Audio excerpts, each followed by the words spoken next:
جب ہم ٹوٹی سڑکوں کی بات کرتے ہیں، کراچی میں بدحالی کا شکار سڑکوں کی بات کرتے ہیں تو اس سے نہ صرف فزیکلی آپ کو ہڈیوں، جوڑوں، پٹھوں کا مسئلہ ہوتا ہے، بلکہ جب ان میں پانی جمع ہو جاتا ہے تو اس سے پھر وبائی امراض جنم لیتے ہیں۔ میں بات کروں ڈینگی، میں بات کروں ملیریا کی۔ اب آپ یہ دیکھیں کہ رواں ماہ سندھ میں 24,16,427 افراد کے خون کے نمونوں کی اسکریننگ کی گئی، جن میں سے 2,15,270 افراد میں ملیریا کی تصدیق ہوئی ہے۔ یہ سٹیٹس دیکھیں، یہ نمبر بڑے الارمنگ ہے، اور ظاہر ہے صوبائی وزیر صحت تو کہہ رہی ہیں ہم نے اس حوالے سے ٹیمیں تشکیل دے دی ہیں، اسپرے مہم جاری ہے۔ بات کر لیتے ہیں، ہمارے نمائندے انور خان ہمارے ساتھ ہیں، سٹیٹس کیا بتا رہے ہیں۔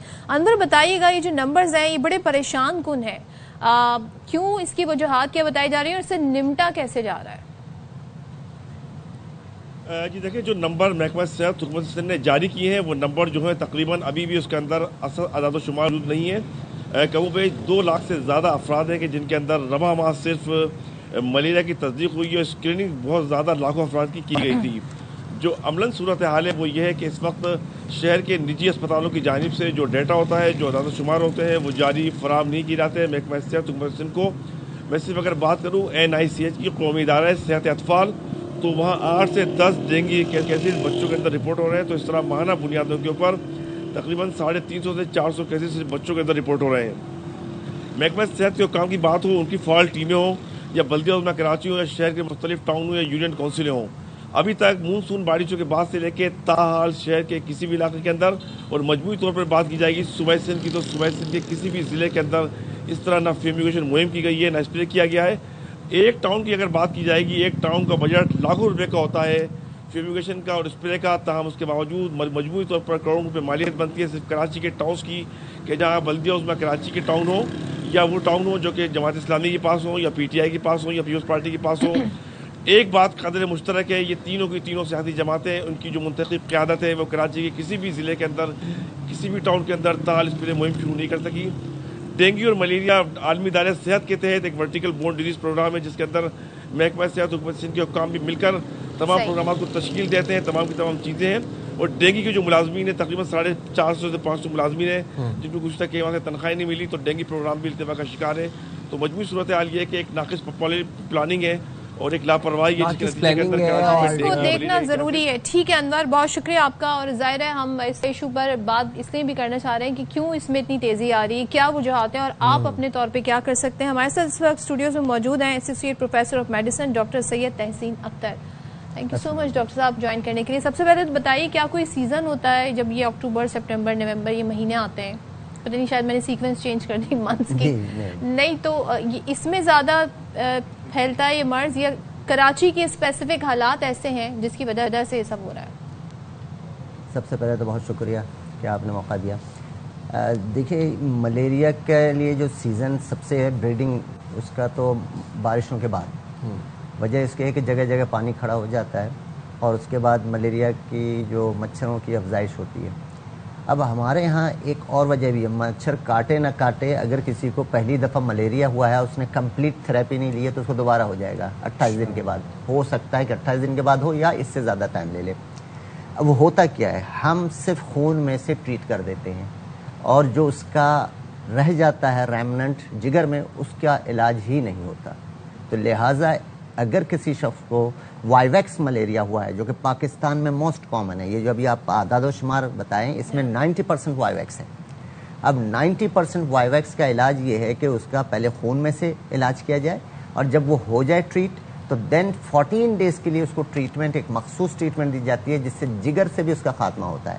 اور اگر ایسا نہ کریں تو 28 دن سے لے کر کے کئی سالوں تک وہ اس کو ریپیٹ ہوتا رہے گا۔ جب جب وہ جگر میں سے نکل کے خون میں آئے گا، اگین ملیریا ہوگا، مچھر کے کاٹنے کی ضرورت نہیں ہے۔ ڈاکٹر صاحب، جیسے علامات کیا ہیں ظاہری بھی؟ اور دیکھیے، علامات تو سب سے پہلے میں آپ کو بتاؤں کہ ملیریا بہت پرانی ڈیزیز ہے۔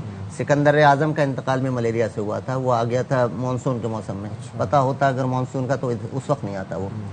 تو یہ مانسون کے بعد ہی ملیریا بہت زیادہ تیزی سے پھیلتا ہے۔ ویسے 12 مہینے آتا ہے یہ کیس ہمارے یہاں ملیریا کا، اور ملیریا پہ توجہ اس لیے نہیں دی جاتی کہ کامن ڈیزیز ہے اور ہوتا ہے، اور عموماً جو ہے لوگ خود بھی ٹیبلٹ لے کر کے وہ کیور ہو جاتے ہیں، لیکن وہ وقتی کیور ہوتا ہے۔ اس کو کمپلیٹلی ایریڈیکیٹ کرنے کے لیے کی ضرورت ہوتی ہے.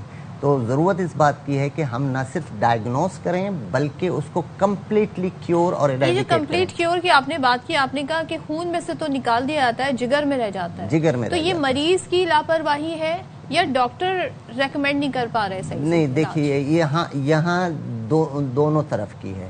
بعض اوقات ہم دے دیتے ہیں لیکن پیشنٹ وہ نہیں لیتا, وہ کہتا ہے جب میں ٹھیک ہو گیا ہوں تو کیوں کھاؤں, I'm feeling healthy, feeling healthy اور ہر چیز میری ٹھیک ہو گئی ہے تو مجھے کیا ضرورت ہے لینے کی. یہ بھی ہوتا ہے. اور دوسری طرف کم علمی بھی ہے امنگس دی جو ہمارے پرائمری کیئر کے ڈاکٹرز ہیں, ان کو اتنا نو ہاؤ نہیں ہوتا تو وہ یہ چیز نہیں سمجھ سکتے. تو ریفریشل کورس جو ہوتے ہیں نا اسی لیے ہوتے ہیں دنیا بھر میں. کسی کو ڈائگنوز ہو تو کس کے پاس جائے؟ دیکھیے ملیریا ڈائگنوسس تو بہت آسان ہے, ایک آدھے گھنٹے میں ٹیسٹ میں ڈائگنوز ہو جاتا ہے. اس کی ٹریٹمنٹ بھی آسان ہے, ٹریٹمنٹ دے دی. لیکن یہ جو اسٹیج ہے جو کہ لیور کا اسٹیج ہے, یہ اس کے لیے ایک نالج کا ہونا ضروری ہے. ایک سرٹین انزائم سے پہلے وہ ٹیسٹ کراتے ہیں جسے G6PD کہتے ہیں. وہ اگر نارمل ہوتا ہے تو پھر ہم وہ پرائما کوئن ایک دوا ہوتی ہے تو وہ ایک خاص یہ جنرک نیم ہے تو وہ ہم دیتے ہیں. تو اس سے جا کر کے اس کا خاتمہ ہوتا ہے. اور پھر دوبارہ ملیریا ہونے کے لیے ضروری ہے کہ دوبارہ مچھر کاٹے گا تو ہوگا. اچھا ڈاکٹر صاحب, ملیریا کے جیسے بھی آپ نے ذکر کر رہے تھے کہ بڑے لیدل آؤٹ کمز ہیں, جان تک جا سکتی ہے. ہمارے ہاں ایک انفارچونیٹلی ایک پیٹرن بن گیا, ایک بڑی معروف دوائی ہے اور ہر 5 گھنٹے بعد گولی ہے, ہر 5 گھنٹے بعد 2 گولیاں کھا لو اور بخار کو سلانے کی کوشش کرتے ہیں ہم. اور بس اس کے بعد یہ ایک تو یہ پیٹرن بھی, دوسرا یہ بھی ہے کہ اینٹی بایوٹک اگر خاندان میں کسی ایک کو دی گئی ہے اور اس پہ کام کر گئی ہے تو اب جب بھی کسی کو بخار ہونا ہے اس کو وہی اینٹی بایوٹک دے دینی ہے, چاہے 101 بخار ہے چاہے 104 بخار ہے. یہ کتنا آپ سمجھتے ہیں کہ خطرناک ہے, تشویشناک ہے؟ دیکھیے ہمارے یہاں ایک ٹرینڈ ہے کہ ٹیسٹ نہیں کرانا ہے, ویسے ہی دوا کھا لینی ہے. اور یہ جو نچلی سطح پہ جو پرائمری کیئر کے ڈاکٹرز ہیں وہ بھی عموماً ٹیسٹ نہیں کرا رہے ہوتے اور پیشنٹ بھی دور بھاگتا ہے ٹیسٹ کرانے سے. حالانکہ ایک بہت ہی آسان سا ٹیسٹ ہے, بہت کم پیسوں میں ہو جاتا ہے, جس سے ملیریا ڈائگنوز ہو جاتا ہے. ابتدائی میں اگر ہم ڈائگنوز کر لیں جو کہ ہائی گریڈ فیور شیورنگ کے ساتھ ہوگا, چلز ہوں گے, پسینہ آئے گا, تو یہ ایک علامت ہے کہ سڈن فیور رائز ہوا ہے, شیورنگ کے ساتھ ہوا ہے, تو اس کا ملیریا کو پہلے ڈائگنوز کر لے. اگر ملیریا نہیں ہے, ایک CBC ٹیسٹ ہوتا ہے, دیکھیے اس سے ہی بہت ساری چیزیں پتہ چل جاتی ہے کہ بیکٹیریل انفیکشن ہے کہ نہیں. اگر تو بیکٹیریل انفیکشن ہے تو پھر تو اینٹی بایوٹک کا جسٹیفیکیشن ہوتا کیا ہے کہ جب جاتا ہے مریض ڈاکٹر کے پاس تو ڈاکٹر امیڈیٹ, ڈاکٹر کو بھی کیسے پتا چلے گا؟ ڈاکٹر نے ٹیسٹ سے تشخیص کرنی ہے, ڈاکٹر اسے 3-4 ٹیسٹ بتا دے گا کہ جی آپ کرائیں. اب وہ نہیں کر سکتا afford. That is the main reason کہ وہ کہتا ہے جی میں ٹیسٹ ہی نہیں کرا رہا, میں وہ دوائی کھا لیتا ہوں جو میرے فلاں رشتے دار نے کھائی تھی اور وہ ٹھیک ہو گئے تھے. نہیں, اس میں اویئرنیس بڑھانے کی ضرورت ہے نا, جیسا آپ کر رہی ہیں. جب ہم بتائیں گے اسے کہ دیکھیے ہر بخار بیکٹیریل انفیکشن نہیں ہوتا, بخار کی سب سے بڑی وجہ جو دنیا میں ہے وہ ریسپائریٹری ٹریک انفیکشن ہے. نمبر 1 کہ بخار جس سے آتا ہے دنیا بھر میں, چاہے اپر ریسپائریٹری ہو چاہے لوور ریسپائریٹری. اس کے بعد دوسرے نمبر پہ ڈینگی فیور آتا ہے جس کی وجہ سے بخار ہوتا ہے, اور تیسرے نمبر پہ ملیریا کا نمبر ہے. تو ان کی وہ بخار ہیں جو 104 103 104 جی 103 ہوتا ہے, ہائی گریڈ فیور ہوتا ہے, اس کو ہم کہتے ہیں 102 سے اوپر جاتا ہے عموماً, اور شیورنگ کے ساتھ ہوتا ہے. اچھا ویسے اگر ہم بات کریں تو ڈینگی, ملیریا اور چکن گونیا, ان کے کیا علامات ہیں, کیا سمٹمز ہیں, ان کے فرق کیا ہے؟ تھوڑا سا فرق ہے. دیکھیے فیور تو سب میں ہوگا, شیورنگ بھی سب میں ہو سکتی ہے, لیکن ڈینگی کی کچھ خاص علامات ہیں جو کہ ملیریا سے ڈفرینشیٹ کرتی ہیں. دیکھیے بہت ہی انٹینس, بہت ہی سیویئر پین ہوتا ہے باڈی میں. کبھی چکن گونیا میں بھی ٹینس لوگوں نہیں, اس میں جوڑوں میں درد شدید ہوتا ہے. اس میں پوری باڈی میں درد ہوگا اور خصوصاً ماتھے میں درد ہوتا ہے اور آنکھ کے پیچھے درد ہوتا ہے, یہ ڈینگی میں. اور ملیریا میں جو ہے وہ سردی لگ کے بخار چڑھے گا, سر میں درد ہوگا اور وامٹنگ یا نوزیا محسوس ہوگا. اب یہ جو ڈینگی ہے اس میں ہمیں شدید درد پورے جسم میں ہوگا اور آنکھوں کے پیچھے ہوگا, اور اس کے ساتھ وامٹنگ ہوگی, ایبڈومینل پین ہو سکتا ہے, ریش اپیئر ہو سکتے ہیں.